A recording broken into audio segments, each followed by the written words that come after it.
মুসলমান ইমানদার আল্লাহর গোলাম নবীর উম্মত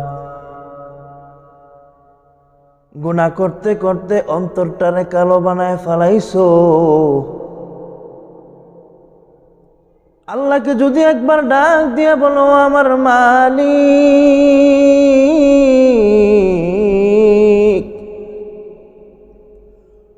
ও দয়ের সাগর আল্লাহ, মায়ের সাগর আল্লাহ, গুনাহ করতে করতে অন্তরটারে বড় কালো বানায় ফেলাইছি। গুনার দিকে চাইলে জান্নাতের আশা কখনো করতে পারবো না। ও মালিক, মাফ কইরা দাও, মাফ কইরা দাও, জীবনে আর কখনো এই গুনাহ করব না। আল্লাহর কাছে তওবা করো। আল্লাহ পাক রব্বুল আলামিন এমন দয়ার সাগর মালিক। আল্লাহ তো চায় বান্দা আমার একবার আল্লাহ বলে ডাক দেয়, আমি আল্লাহ 10 বার তার ডাকের খবর লই। আল্লাহ পাক রব্বুল আলামিন বলে, আমার বান্দা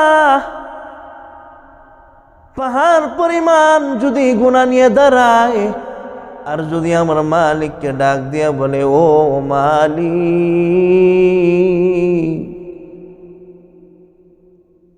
পাহাড় পরিমাণ গুনাহ নিয়ে তোমার সামনে হাজির হইলাম,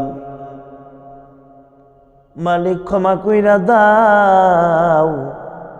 আল্লাহ পাক রব্বুল আলামিন পাহাড় পরিমাণ ক্ষমা নিয়ে তোমার আমার সামনে দাঁড়ায় যায়।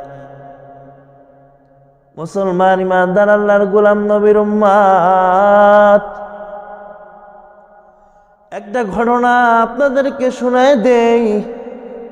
ওই ঘটনাটা যদি আপনারা শুনতে পারেন, বুঝতে পারবেন আল্লাহ পাক রব্বুল আলামিন কত দয়ার সাগর আল্লাহ। এক মহিলা গুনাহ করতে করতে নিজের জীবনটারে তছনছ কইরা ফেলাইছে। ওই মহিলা এমন মহিলা,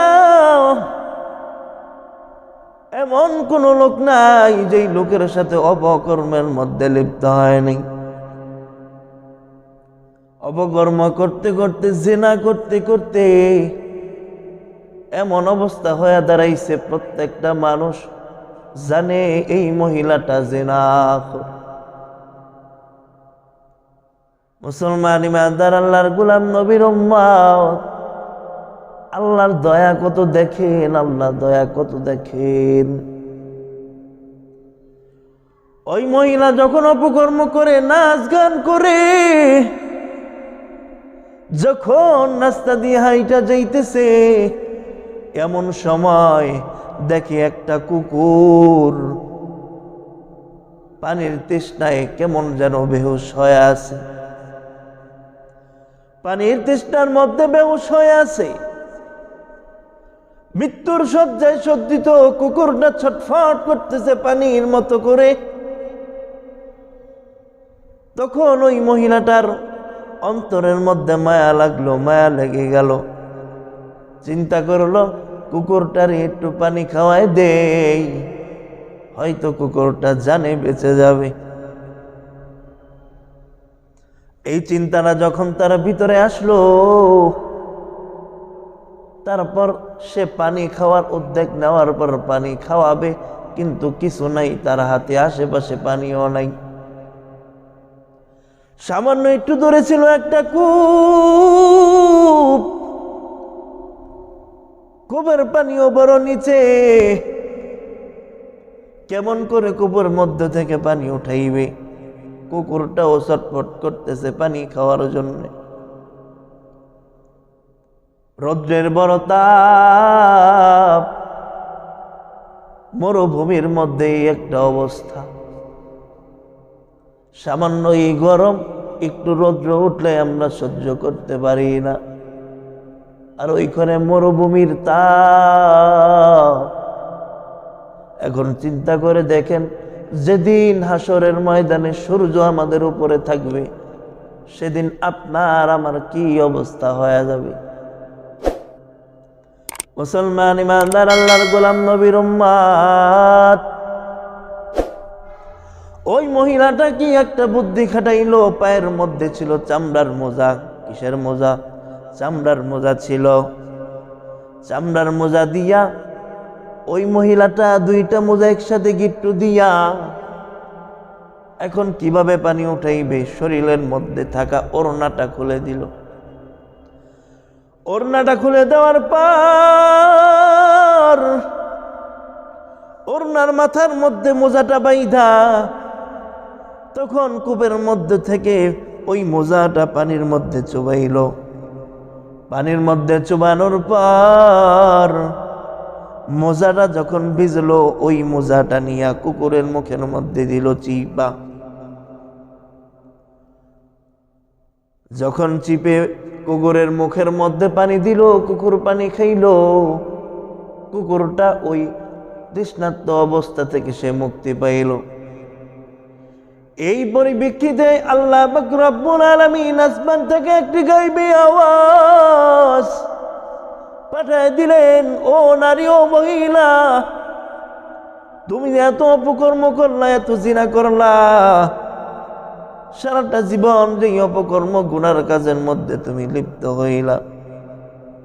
গাইবে থেকে আওয়াজ হয়ে গেল, আল্লাহ পাক রব্বুল আলামিন তোমার জীবনের সমস্ত গুনাহ সবকিছু মাফ করে দিছেন।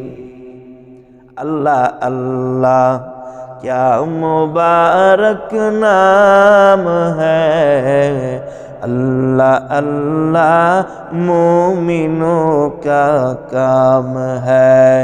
अल्लाह अल्लाह